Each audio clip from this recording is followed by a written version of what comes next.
Good afternoon, and welcome to the Voice of Wisdom. With over 60 years of experience as an investment banker, entrepreneur, venture capitalist, securities analyst, and advisor, Morty Davis is a Wall Street legend. In addition, Mr. Davis is an outstanding economist and highly articulate, incisive, and very entertaining political analyst and strategist. He's Wall Street and capitalism personified. The over 400 companies for which he has raised more than $3 billion over the years have created a countless number of jobs and exciting new products. Through the Voice of Wisdom, Mr. Davis explores, analyzes, and debates the most topical economic and social issues facing our world today. Joining Mr. Davis today for a discussion on the news making the headlines is Len Carter. Len is an investment banker, business consultant, and private investor. And now, Mr. Davis and Mr. Carter. Welcome back. It's Wednesday, 6:30, and I'm delighted to be back with my favorite people in the world, the people who participate in this podcast and making it all that it's complimented and appreciated, because it's your input and your participation, the fact that you're cohorts with me in this weekly podcast that makes whatever is great about it really possible. You have no idea how much you contribute by virtue of your comments and your criticisms, even criticisms that I find initially upset me as being too harsh.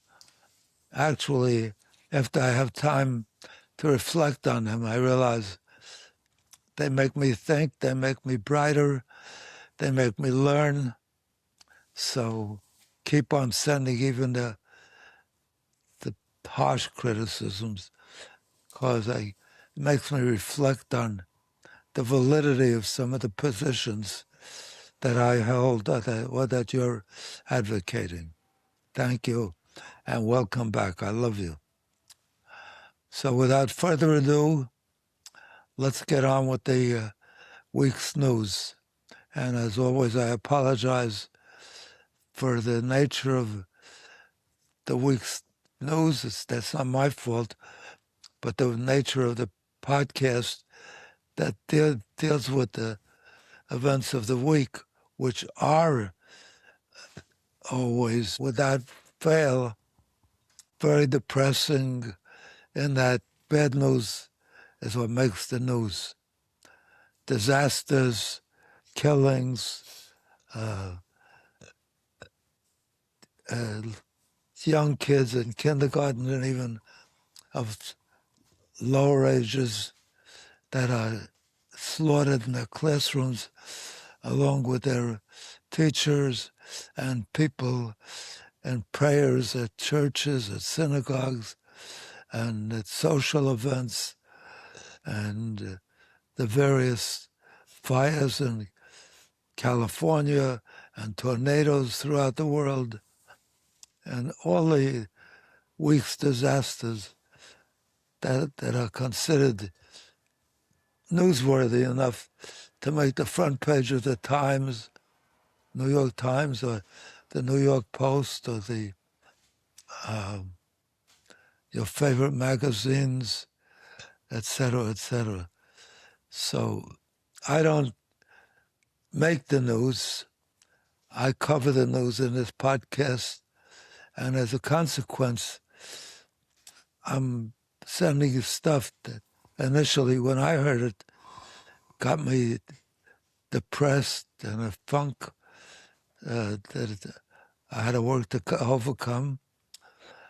And now, as I review it during this weekly podcast, I relive that depression.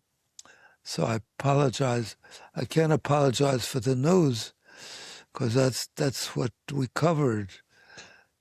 But I apologize for delivering news that's inclined, likely, to depress you when I heard it the first time, and as I cover it again during this podcast. So that's the reason I have this book in front of your screen. If you're watching this live, a fabulous book that I wrote. It's the best book you could buy to improve the quality of your life, to deliver genuine happiness. In other words, contentment in your life in the face of all the disasters and all the bad news.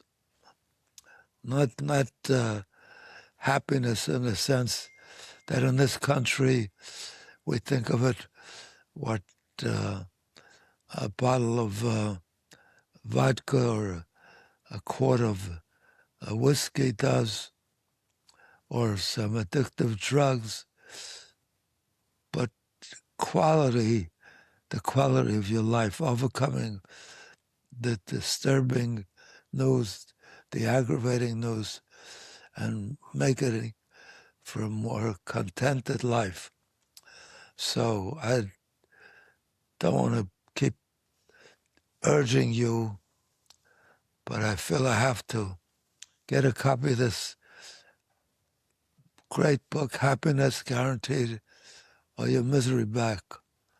It's the best book on happiness you can ever acquire, in my judgment, and it's the best investment. It's not a big price, but it's the best investment you can make. And if you're not happy with it, if you don't find the benefits that others have found and written to me about how much they enjoyed the book in the first instance when they read it, the humor, the jokes, the anecdotes, the inspiring stories, and the lifelong changes it's made in their lives, improve the quality of their lives. So run out and get it. If you're not happy with it, let me know. I will refund double your purchase. Send me the purchase slip, and I will refund double your purchase price. So right away you'll double your money, and you can keep the book. That alone should make you happy. Or if you got it as a gift, if you ask the person that gifted it to you for a copy of the purchase slip, and you don't find it beneficial and rewarding for the rest of your life, just send me that comment that you didn't find it and a copy of the purchase slip that you paid or the giftee paid, and I will send you back double your money or an infinite amount of money of what because the giftee didn't cost you any money, but you'll get an infinite return because I will return all of the money that he paid, and in each case you can keep the book. It's the best investment you'll ever make, I promise you. Anyway, without further ado, let's get on with the week's news, the podcast that covers all of that, and review all the highlights of this week's news. We are privileged and delighted to have Len Carter back again. He's my favorite guest. He's a real genius. Everything he's ever done in college and university and graduate school, he's won awards. He's gotten recognition, and throughout his life now, he makes wonderful contribution to humanity with his writings and his philosophy and his lessons that he's willing to share in books and in lectures and particularly in this podcast, when I plead with him every time that it's possible that he should join the podcast and share his wisdom with me and with all of you. So without further ado, let's get on with the Thank you, Morty. podcast. So we often bounce between domestic issues and foreign issues. Last week we were talking about Middle East and Iran. Not all domestic issues. Not all the wars between husbands and wives. Yeah, that's true. And parents and children. The real domestic violence. So this week we'll turn our attention back to the internal going-ons of our country. And in particular, this week we saw the... newsmaking. Yes, we saw newsmaking by the Supreme Court, who just finished its term. I guess the term runs, I'm not sure when it starts, but it ends June. It ends this week. And so they always hold off and batch distribute a number of, hand down a number of decisions based on cases that they've been hearing and reviewing for the past It doesn't few necessarily, but point out, it doesn't necessarily end when the rulings come down. So all you're saying is the rulings come down this week. Yeah. Although I'm not sure. I think, don't they go on recess for now for a period like Congress? I'm not sure. Yeah, but I'm saying the rulings came down. Yeah, and this week, and that they always But I'm saying it's hand not out the a number of but it's rulings not at the very end of the. It's not the end because they've passed rulings like the legitimacy of abortion, Yeah. and it's ongoing forever. Yeah, but the rulings, the sessions, right. they sort of go by by a Right. calendar, and Right. so they've hit that and hand down a number of rulings, and then we'll take Yeah. up a number of cases next year whenever Right. the rules start. So let's talk about the big one, which was really part of President Trump's campaign on immigration, tough on immigration, and back as far as his first term, and even in a very large component of his campaign for his second term on being tough on immigration, and that's his... A lot of people feel that was a key issue that got him elected Yes. in the first time, building borders, Tough and on fences. immigration, yes, yes. And so that big issue is birthright citizenship. And so the question before the court was, is a child born in the United States, regardless of the status of his parents, his or her parents, a citizen? Or regardless of how long, if he just arrived on an airplane. If he was born. Yep, just and born. and he was born in the United States. Yep. And at that... On soil, on U.S. soil. And that birth took only a few hours. Yep.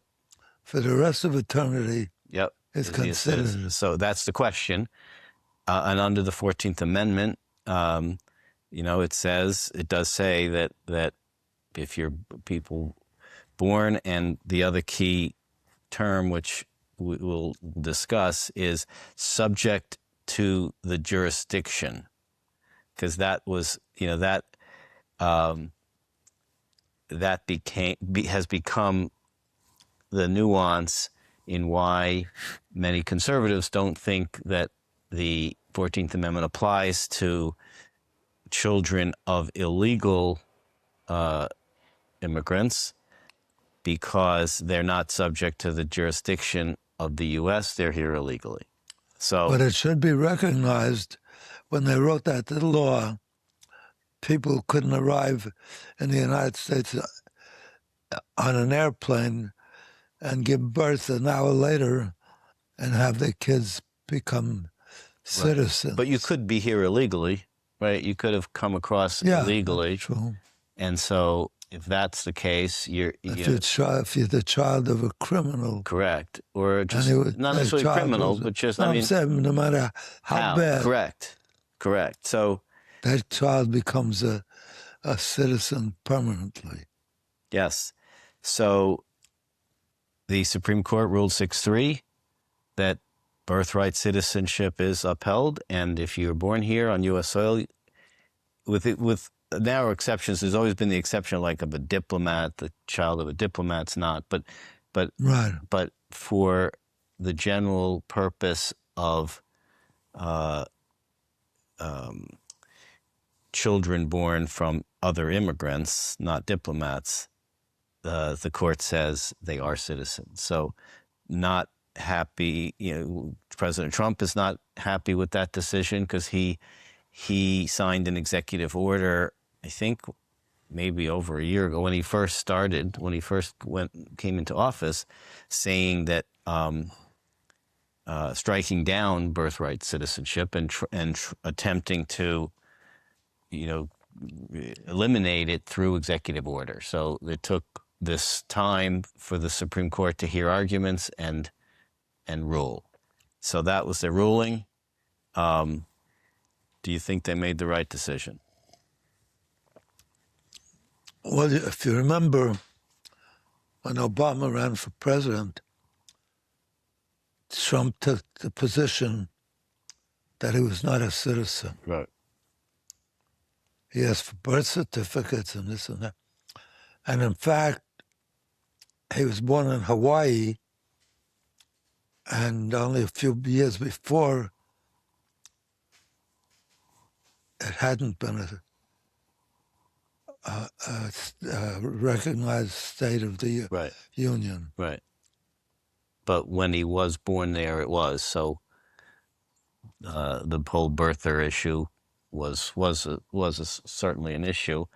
But in Trump's case with birthright citizenship, he's targeting more children of illegal immigrants. Yeah.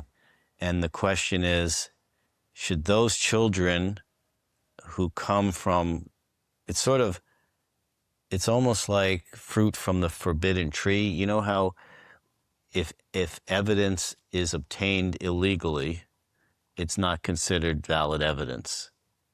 So in this regard, is someone who's born here illegally, right? Because the parents are illegal, so they really shouldn't be here. They shouldn't be born here because the parents are here illegally. Should you, in the same way that you toss out evidence that was obtained illegally, shouldn't you also not permit that person to be a citizen? Even people that were here legally, like slaves, were not given that privilege. Correct. And in fact, it's interesting you bring that up because Justice Thomas made a distinction. He was one of the ones who agreed with the dissenting position, the minority position. I think it was the three liberal judges, and Thomas is the one black.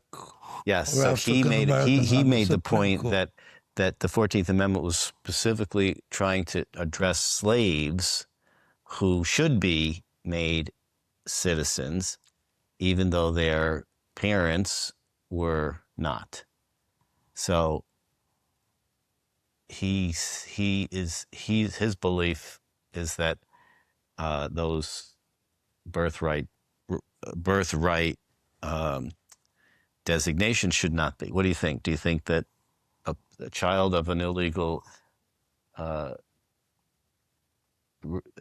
person should I think Thomas believes any African should automatically be a citizen. But what do you think? If you were on the court, how would you have voted? Would you have agreed with the majority decision, or do you think that it's no? I think it should be more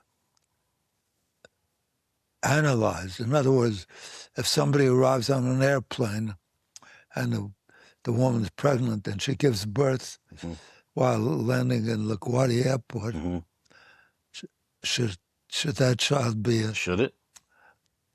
I don't see any reason why that child should. They would say yes. The Supreme Court. Yes, because they were born on soil here. But even so, you could argue that that woman was here legally on a travel visa, on some, right? She was here on a legal flight to come to the country. What Trump's talking about is people who sneak in and aren't here legally. But I'm saying the Supreme Court, not the guys who wrote the Constitution, had no concept that would be possible, that somebody could fly in for 2 hours, give birth, and then leave, and the child would be in the... Right. Because there was no such thing as that kind of speedy arrival and departure. And so. But you could still be here illegally. Oh, yeah. So they would say that person is a citizen even if their parents are here illegally. I don't know. I mean, I actually think... I mean, I understand the precedent. I understand this, there's a lot of cases where that, but, I see it more like, just because I think there is a bit larger context. And, if you're here on illegal pretexts or illegal grounds, then it's sort of, it eliminates the basis for the 14th Amendment.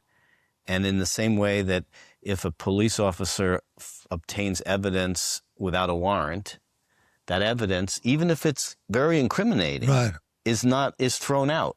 They can't use it. Yeah. Right? So why not? It's still evidence because of how it was obtained. So I think that there's a strong argument for actually what Trump did, because he's saying that if it's one thing if they're here legally, clearly if they're here legally, even on a tourist visa, a student visa, any kind of legal basis, if you're here legally and you have a child, he or she's definitely a citizen. But if you're not here legally, and also think about in light of this ruling, the DOJ is now instructing... DOJ, Department of Justice. Is instructing, I guess, whatever agency to crack down more on this birth tourism, where people are literally brought over pregnant to have babies, and then those babies. And so I think if that's the intent, there's something that's wrong with that. I think there's even a kind of blessing if your kids are, as a result, a citizen, then it could accelerate your ability to become a citizen faster. I'm not sure. Yeah, I don't know if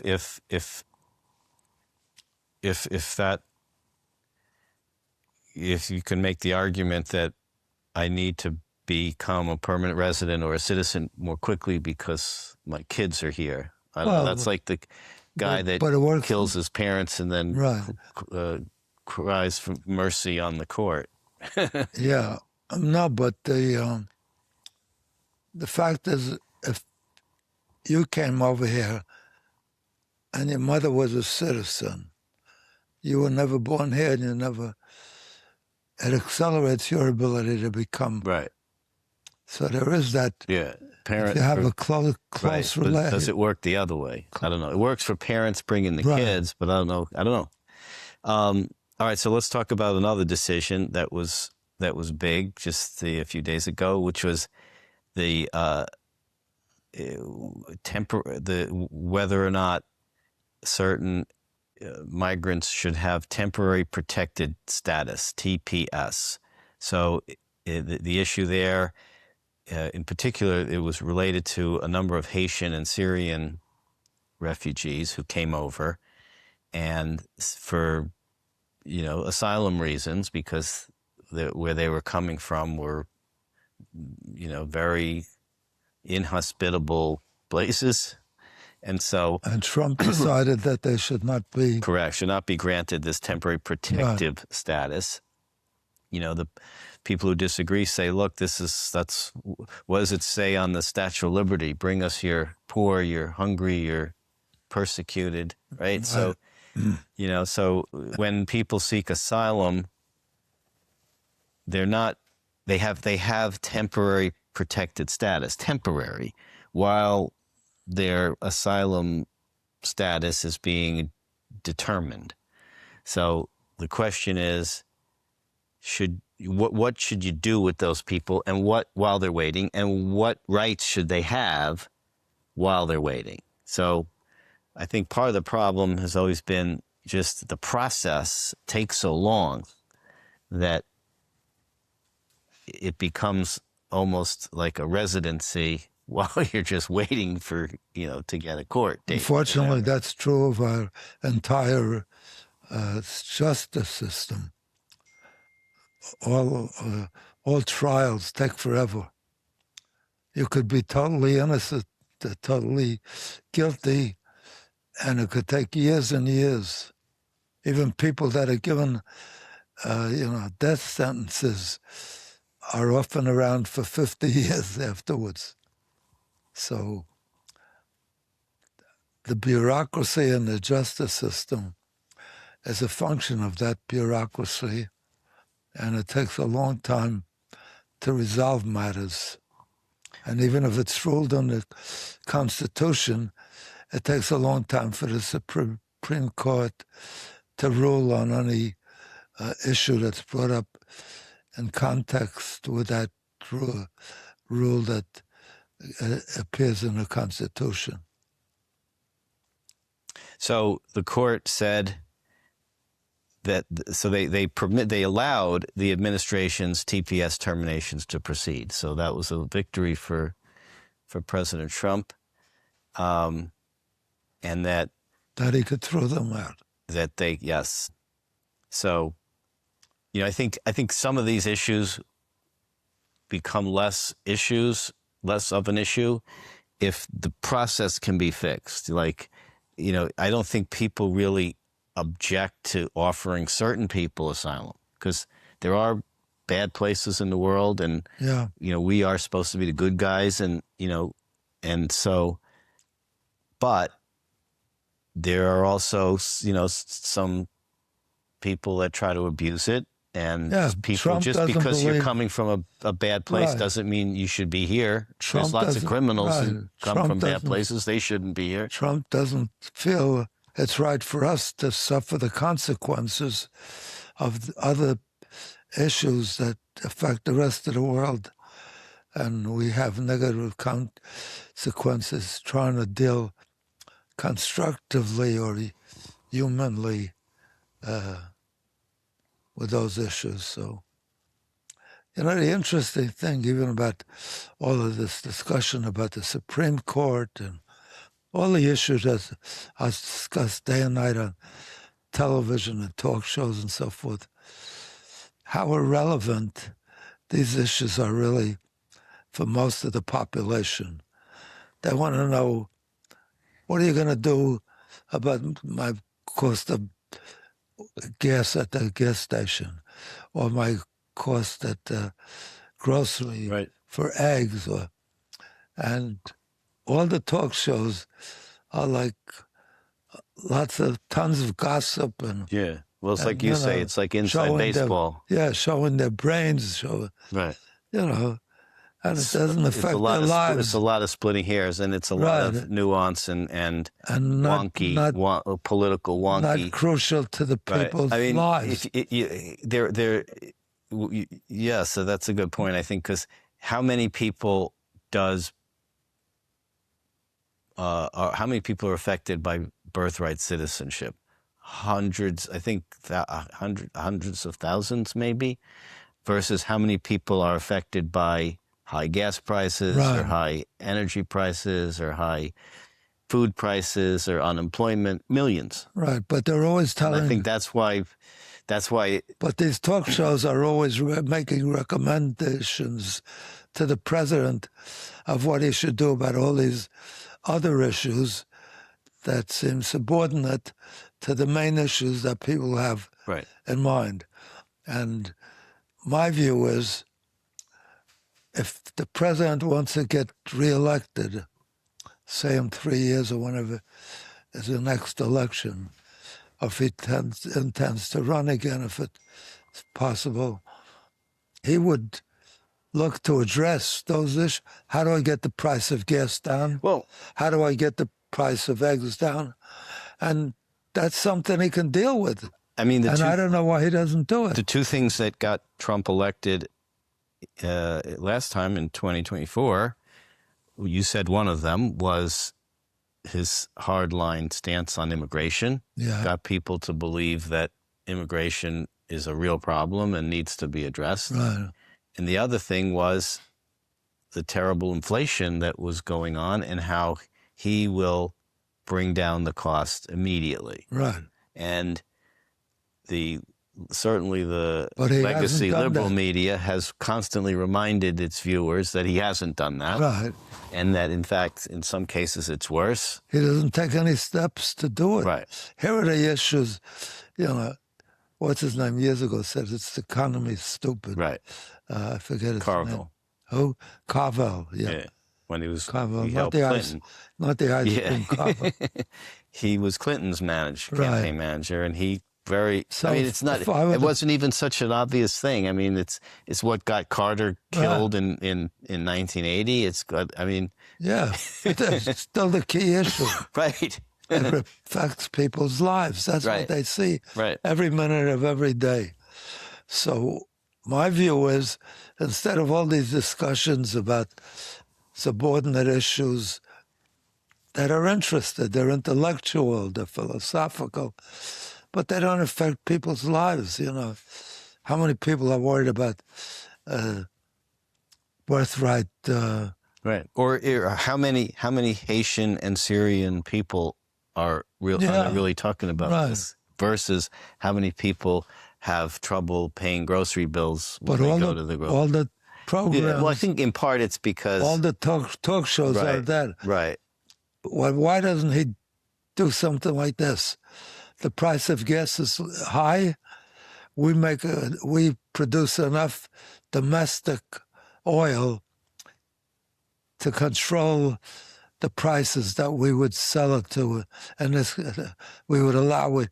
There's no reason why we're allowing the major oil companies to show record profits while people are suffering.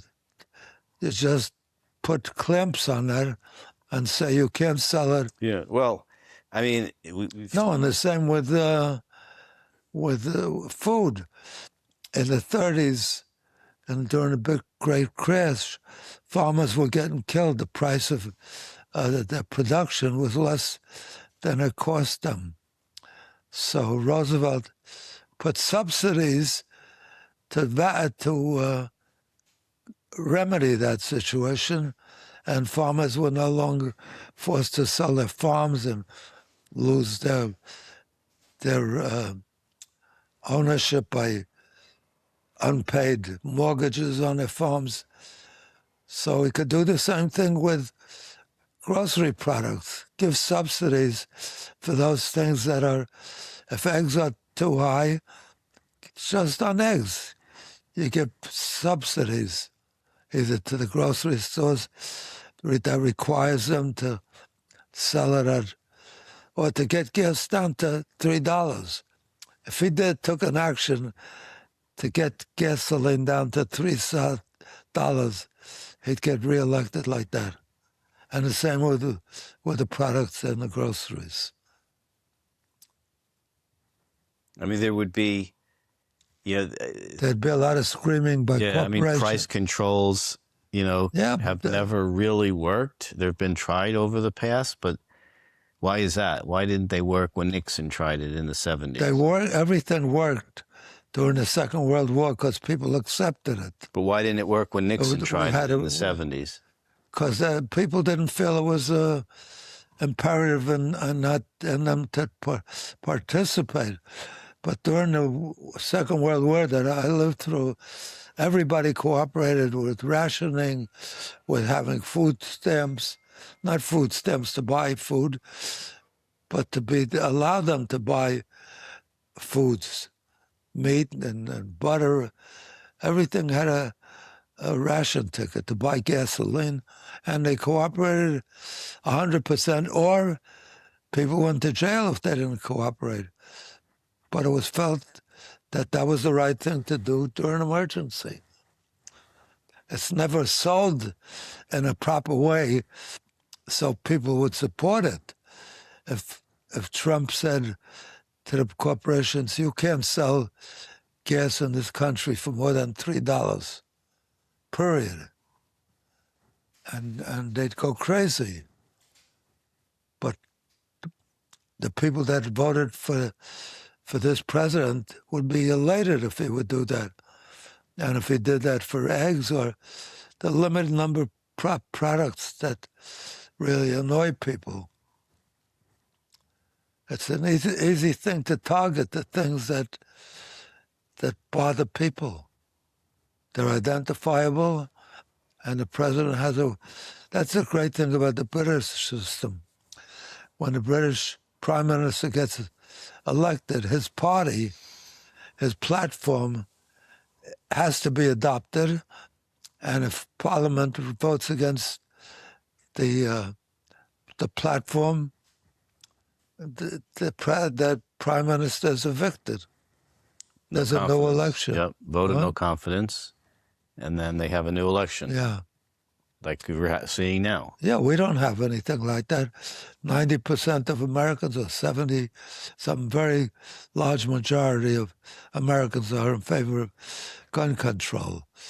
But the gun industry, the hunters, the National Rifle Association, the manufacturers of guns, the wholesalers, the retail stores, they're a loud voice and with a lot of cash at risk. So they make sure that anybody that votes against or votes for gun control that would limit their ability to sell guns or control who they sell it to is unfortunately resisted, and the congressmen are bought off to vote for these segments of society that have the wherewithal to bribe their representatives. That's what's wrong with the American system. You can have 80% of Americans are in favor of something, and large corporations are against it, and we can't get it passed because the power of the dollar, of the contributions, makes them. So what would happen if handmaidens of the? Do you think that the price controls on gas would work then? Yes. If they could. Yes. Even though there's the large corporations, yes. like the gun lobby. Yes, it would work if whoever was in power mobilized the people to understand that they never make the investment. Yeah. Well, it goes back to your philosophical issue of what is leadership. Yeah, absolutely. Leadership is getting people to do Len things Carter that... is so brilliant. That's what it gets bowed down to. Gets down, who bought the congressman's vote? And all you have to see is who made the contributions. Was it the oil industry? Was it the gun industry? Was it the automobile industry?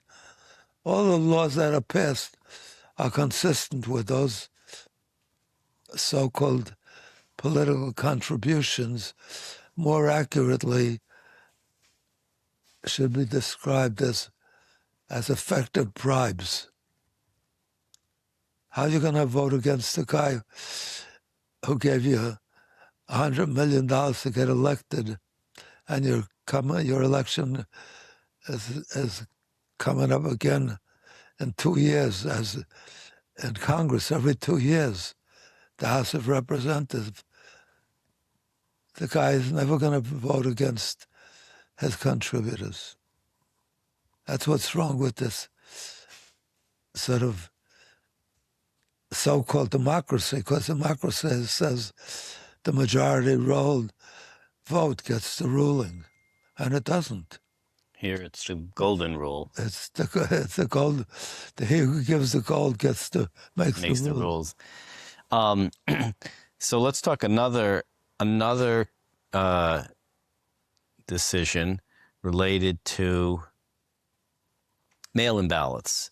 So the RNC, Republican National Committee, was on a lawsuit where the issue relates to whether or not mail-in ballots could be counted in an election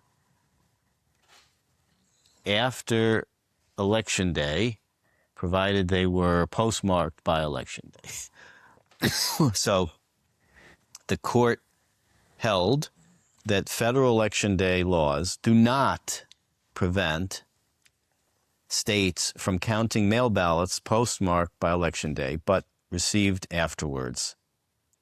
Such as in Mississippi, there's a 5 business day grace period. So, that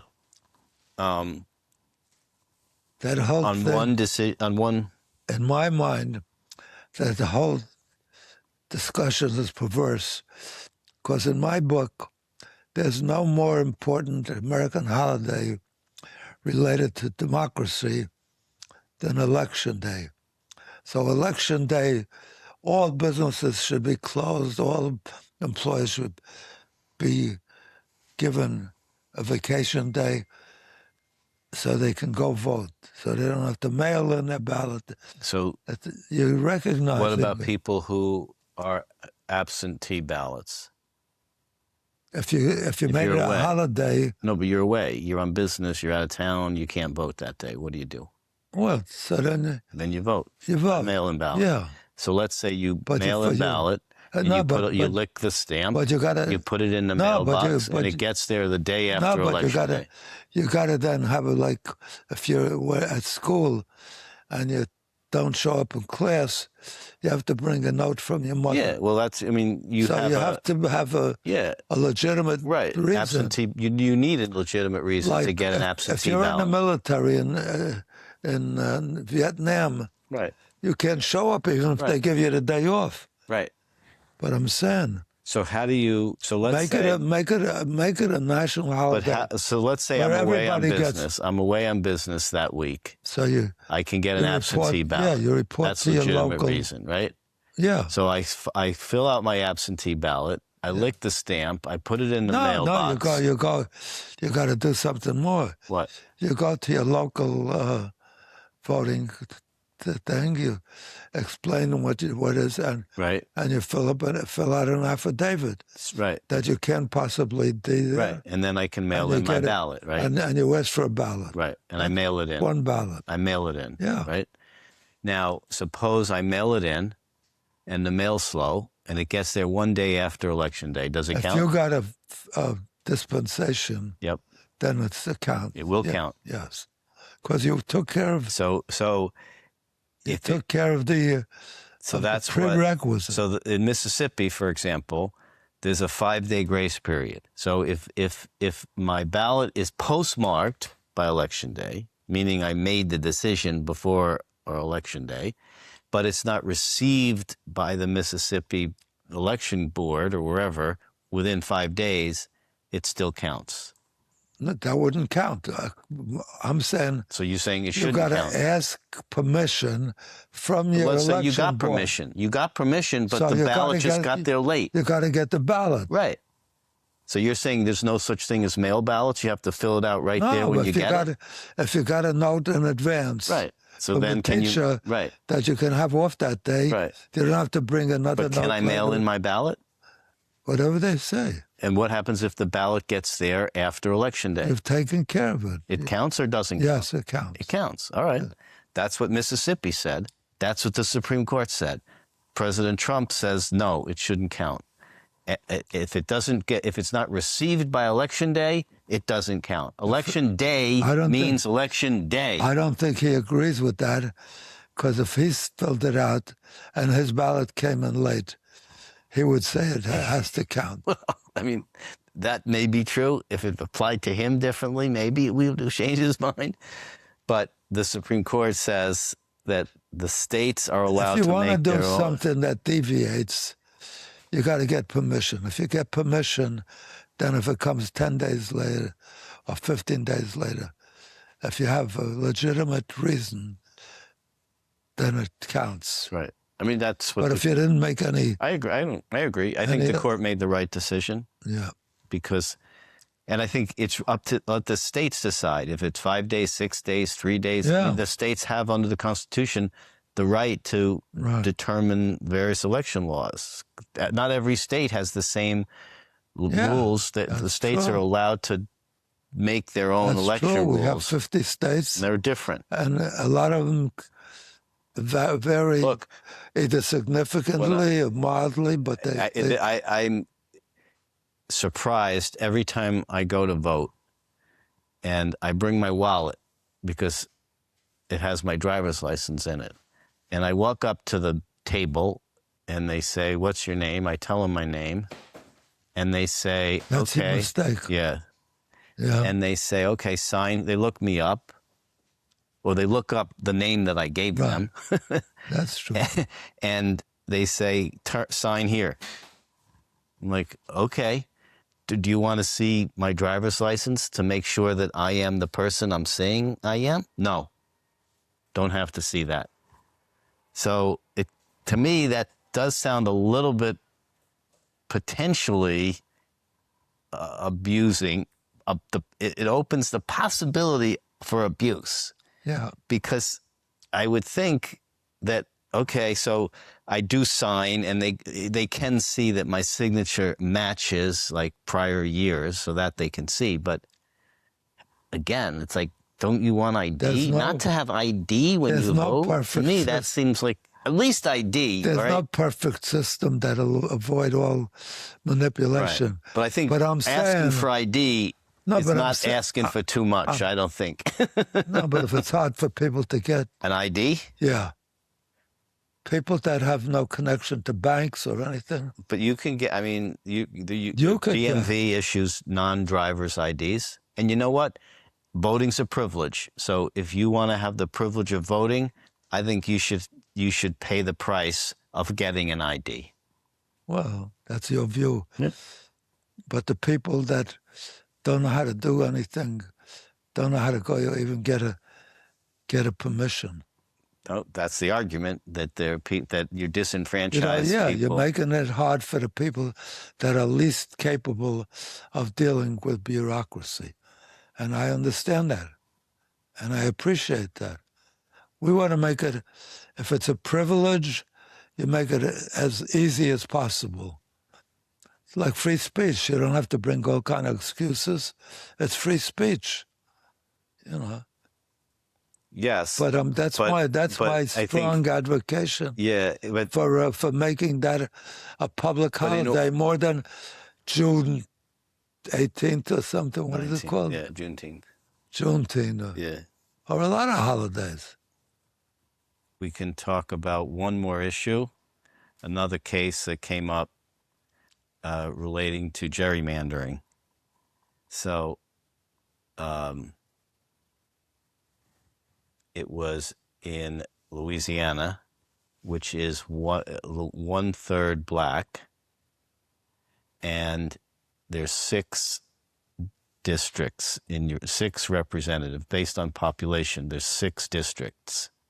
So if the state is 1/3 black, and there's 6 representatives, 6 districts, you would kind of think. Probably, on average, 2 out of the 6, right, 1/3, would be black. So what the state legislature did in Louisiana is gerrymander the districts so that instead of 2 black districts, there's just one. And it went to the Supreme Court, and the court said it's unconstitutional to not be allowed to gerrymander, because if you base the restriction of gerrymandering on race, which is what the argument is that you should have 2 black districts, not 1. Right. That's unconstitutional because you can't base it on race. So it's okay to gerrymander, because to not gerrymander would be to base it on race, and that's not good. So it was a victory for the Republicans, and now there's still just 1 black district in Louisiana. These are such, what do you call it? I like to say picayune, but for the people that are affected, it's a big deal. I don't know, gerrymandering, I think, has its issues because it's very arbitrary. Yeah, it should be only every time there's a census, you go over the thing. But when you can pick the district, right? When you can manipulate it. Pick right. Go so that the district is 49% white and 51% white, and then they got such weird districts. Right, that's the whole. You do that so that you make the numbers work. So that should be eliminated for sure. They should have nonpartisan committees that based it on more rational terms. Or what you could do is do it kind of on a statewide basis, in a sense, right? Like you get to vote for the state picks 6 people. So you get to pick, if everyone voted for their top 6, you do some kind of like ranked choice or something. So you'd be able to, as a state, pick 6. And so if you did that, as opposed to you're limited to your little district, then I think there might be less. Yeah, but the parties would object to that. Of course, because they like to be able to do that. So, but anyway, so we are about out of time, and we resume next week. Next Wednesday, as we often do. 6:30. I look forward to it. Have a wonderful week every single day of your life, you and all your loved ones. And God bless you. I love you all. Bye.